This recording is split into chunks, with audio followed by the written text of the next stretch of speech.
dit, c'est maintenant. Je souffre de l'endométriose depuis l'âge de 14 ans. C'est donc le thème que nous avons retenu. Eh bien, certains spécialistes vous donneront des thèmes très médicaux et des thèmes très scientifiques concernant cette maladie.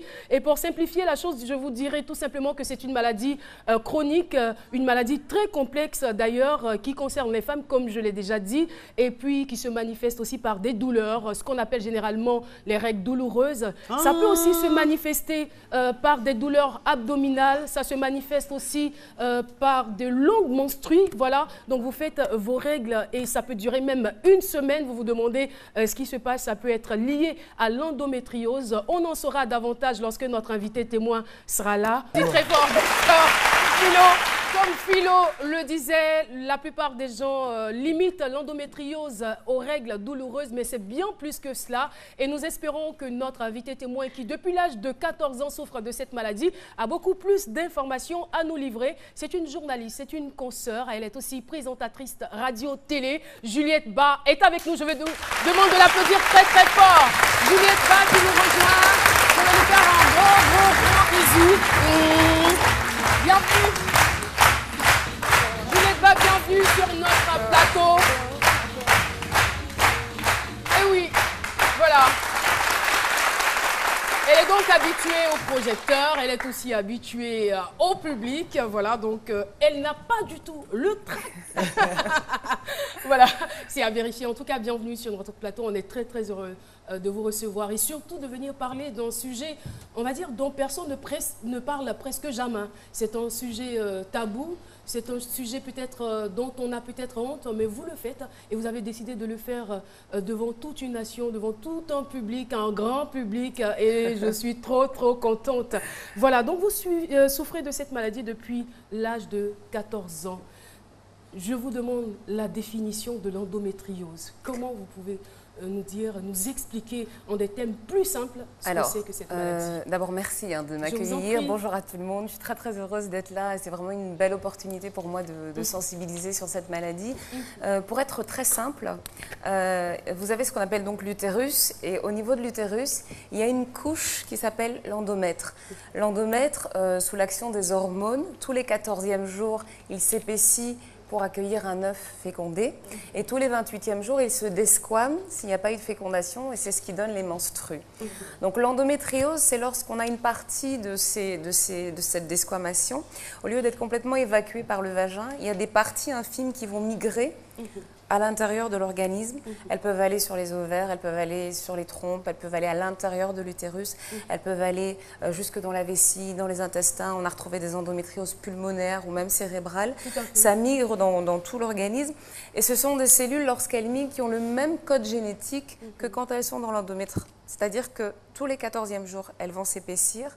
Tous les 28e jours, elles vont saigner. Quand c'est dans l'utérus, le sang s'écoule par le vagin. Quand c'est à l'intérieur de l'organisme, il n'y a pas de voie d'évacuation. Donc ce sang va rester au niveau de ces organes-là pendant des années, puisque chaque mois, à chaque menstru, ça va saigner et ça ne va pas s'évacuer. Ça va faire ce qu'on appelle des kystes chocolatés. On appelle ça kystes chocolatés parce que quand on les ouvre, c'est du sang noir coagulé qui sort. Comme ce sang n'a rien à faire là où il est, ça va créer de l'irritation et de l'inflammation au niveau des organes. Et au fil des années, les organes vont se coller entre eux, ce qu'on appelle les adhérences.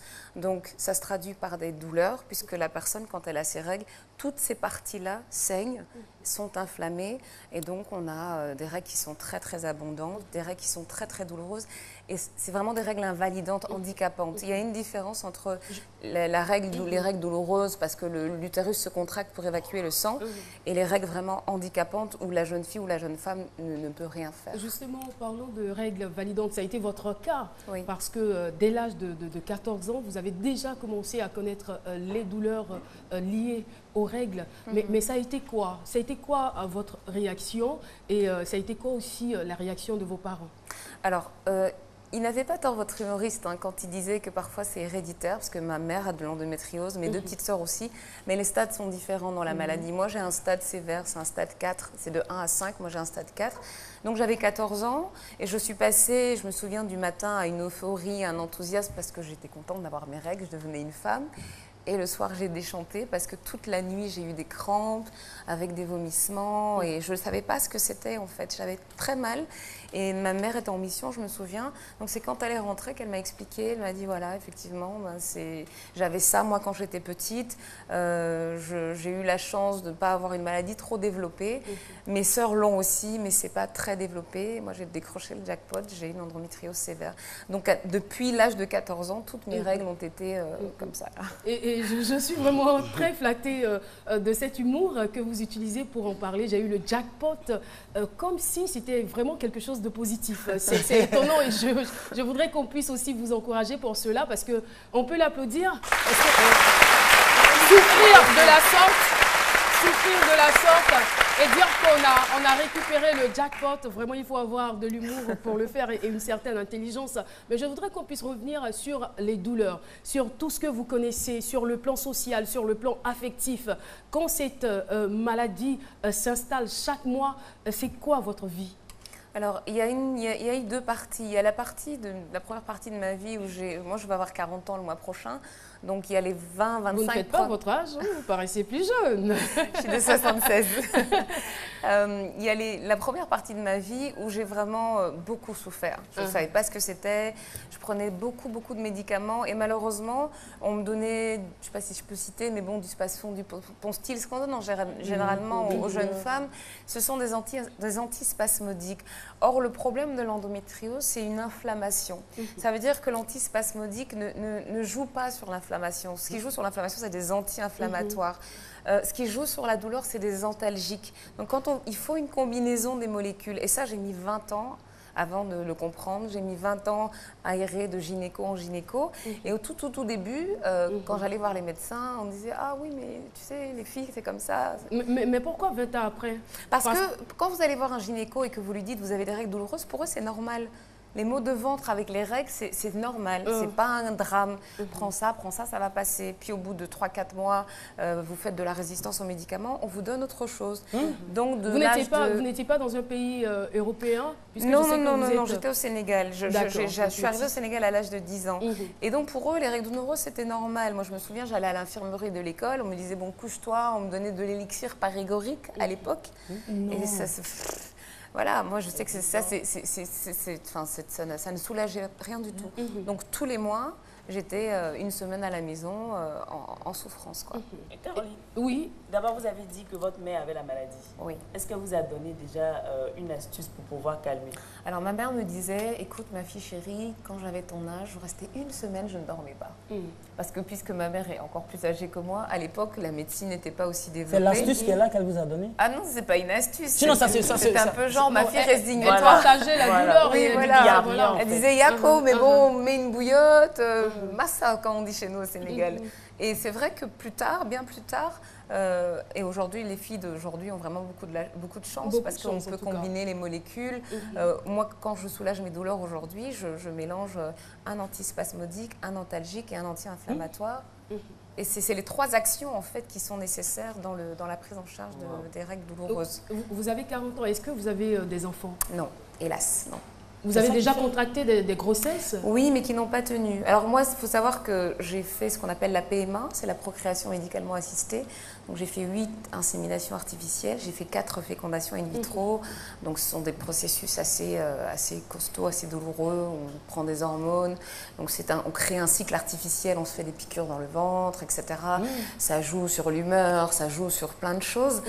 Et malheureusement, le stade de la maladie que moi j'ai fait que mes organes ont été assez endommagés.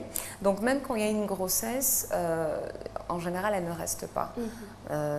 Parce que l'utérus, j'ai eu plusieurs interventions chirurgicales. C'est un appareil reproducteur. Donc en général, quand on s'en va chipoter, traiter, ouvrir, fermer, j'ai eu 6 ou 7 interventions chirurgicales. Au bout d'un moment, donc il y a une grossesse. Mes fausses couches, je les ai fait à 2 mois, 3 mois. Et voilà.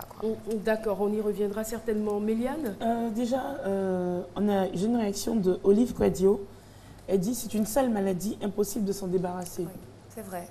L'endométriose détruit tout chez la femme. Trompe, organes, tout. Elle sait de quoi elle parle parce qu'elle est victime d'endométriose. Donc, est-ce à dire que l'endométriose empêche la femme procréer. Alors, ce qui se passe, comme je disais tout à l'heure, c'est que ces adhérences dont je parlais qui collent les organes entre eux, quand on a des foyers d'endométriose qui se fixent au niveau des ovaires, des trompes, de l'utérus, au bout de... Parce que rappelez-vous que c'est à 13-14 ans, donc les premières règles. La jeune fille n'a pas d'activité sexuelle encore et elle n'a aucun désir de grossesse. Donc, ce qui va se passer, c'est que quand elle va avoir un désir d'activité sexuelle, peut-être vers 17-18 ans, elle va prendre la pilule. La pilule va bloquer les ovaires et va donc empêcher les oestrogènes et la progestérone de travailler sur les ovaires. Donc, l'endométriose va être en sommeil. Quand elle va rencontrer son prince charmant, elle va se marier, elle va vouloir faire un enfant, elle va arrêter la pilule. Et c'est là où tous les petits foyers d'endométriose vont redémarrer de plus belle. Donc ces adhérences-là vont coller l'utérus avec les trompes, avec les ovaires. Donc les spermatozoïdes ne peuvent pas passer correctement, l'ovulation ne se fait pas correctement. Et dans le cas où même il y a une grossesse, pour peu que le fœtus se pose sur un foyer d'endométriose, le foyer se desquame et donc le fœtus part avec. Êtes-vous mariée? Alors j'ai été mariée 2 fois, j'ai divorcé 2 fois et je suis en couple depuis 5 ans. Et comment est-ce qu'il le prend, votre conjoint? Le troisième le prend très bien. Mais d'accord, on va commencer par le premier. On va commencer par le premier. C'était quoi ces remarques? Je pense, avec le recul et avec la maturité, qu'ils ont beaucoup souffert. Pas comme moi. S'ils ne dorment pas la nuit, les cris, tout ça. Pas comme moi, mais je pense qu'ils ont été éprouvés, on va dire. Je pense qu'ils ont été éprouvés d'abord parce que ce sont des hommes. Donc vous ne leur en voulez pas? Non, pas du tout. Non, non, j'ai compris. Moi-même, personnellement, il y a des moments où j'en ai eu tellement ras-le-bol. Et c'est ce qui m'a fait basculer dans l'humour, en fait. À un moment, j'ai dit, OK, tu sais quoi, toi, tu ne vas pas plus que ça. Maintenant, je vais te gérer différemment. Donc, je pense que mes ex-maris ont eu leur dose. À un moment, ils se sont dit, écoute, non seulement il y a la maladie à gérer tous les mois, il y a ce problème d'infertilité. Il faut savoir aussi que la personne qui a envoyé le SMS, je pense qu'elle, si elle a une activité sexuelle, elle le sait. Les rapports sont douloureux. Aller à la selle, aller uriner. Enfin, tout ce qui est lié à cette zone-là. Voilà, c'est pas une corvée, mais c'est presque insupportable. Donc, vous voulez satisfaire votre homme, vous acceptez un rapport sexuel alors que vous n'êtes ni excité, ni lubrifié, et même vous êtes angoissé par anticipation. Et lui, il est content. Non, il n'est pas content. Non, il n'est pas content parce qu'il sait que vous le faites à contre-cœur. Donc même quelque part, lui-même, son plaisir est incomplet. Mais nous, quand tu pleures, on aime. Il y a des gens comme ça. Non, je suis pas d'accord. Non, il est dans son rôle. Vous souffrez. Parce que moi, je me dis, est-ce que. On pleure de plaisir, mais pas de douleur. Ok. On peut pleurer de plaisir, mais pas de douleur. Moi, j'arrive pas à trop faire la différence. Mais est-ce que le fait de. On a l'impression que vous maîtrisez la maladie, mais sinon, est-ce que c'est pas ça qui est un peu à la base de votre mal? Parce que on a l'impression que, bon, quelqu'un qui s'exprime comme ça, est-ce que la personne peut aller vers l'indigénat, les médicaments traditionnels? Parce qu'à l'indigénat, on traite ça. Oui, alors il y a eu quand même des astuces. Pour répondre à votre question, c'est ce que j'expliquais tout à l'heure. Donc, je vais avoir 40 ans. Les 20 premières années de ma vie, 25 premières années de ma vie ont été très médicamentées. J'étais tous les mois à l'hôpital sous morphine, qui est quand même une molécule très puissante. Et j'ai arrêté pendant quelques années tout ce qui était télé, radio. J'ai passé un diplôme de naturopathie et un diplôme de professeur de yoga. Et c'est ce qui m'a aidé vraiment à me tourner vers les médecines alternatives, les médecines naturelles, tout ce qui est tisane, tout ce qui est massage, tout ce qui est relaxation, tout ce qui est respiration, maîtrise du corps. Ça m'a aidé aussi à modifier mon alimentation, éviter tout ce qui est alimentation inflammatoire. Et ça fait qu'aujourd'hui, je prends beaucoup moins de médicaments. Des crises comme ça, c'est beaucoup lié au stress ou alors quand j'ai vraiment eu des périodes difficiles, mais sinon je fais des crises comme ça peut-être 2 ou 3 fois par an, alors qu'avant c'était vraiment tous les mois. C'est vrai que vous avez eu aujourd'hui, on va dire, des palliatifs pour vous soulager, mais qu'est-ce qui vous a poussé vers la sensibilisation? Parce que j'aurais tellement voulu à 14-15 ans qu'on m'explique ce que c'était. Ça aurait changé quelque chose? Oui, parce que la maladie ne se serait pas installée insidieusement comme ça. Je pense qu'aujourd'hui, les petites sœurs qui sont là, qui ont 14, 15, 16 ans et qui disent qu'elles souffrent de règles douloureuses, il faut faire la différence entre les règles douloureuses où on a des crampes et avec les médicaments ça passe, et les règles invalidantes où la jeune fille se tord de douleur, elle ne peut pas travailler, elle ne peut pas aller à l'école.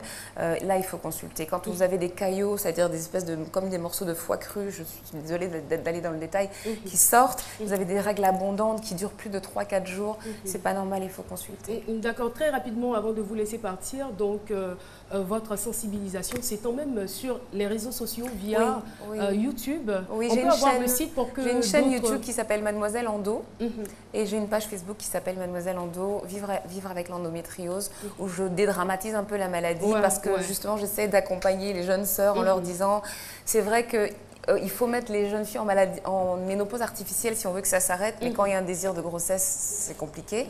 Mais il y a des palliatifs, on peut vivre avec la maladie. Merci infiniment, merci en tout cas d'être venu partager cette expérience avec nous, avec toutes ces femmes qui sont dans le cas. En tout cas, nous, on vous encourage. Ce n'est pas une fatalité. Vous voyez Juliette aujourd'hui, elle est resplendissante. Elle fait son travail avec brio. Donc, le conseil que je vous donnerai, c'est d'aller consulter le plus tôt possible. Dès que vous remarquez qu'il y a des signes, il faut consulter automatiquement un gynécologue. Et dès qu'une jeune fille, en temps normal, une jeune fille doit absolument avoir un gynécologue. Vous faites vos premières règles, allez-y, le consulter. Ça va vous éviter beaucoup de choses. Et plus tôt c'est su, mieux c'est traité. Et on peut trouver quand même des solutions. Merci encore d'être venu sur ce plateau.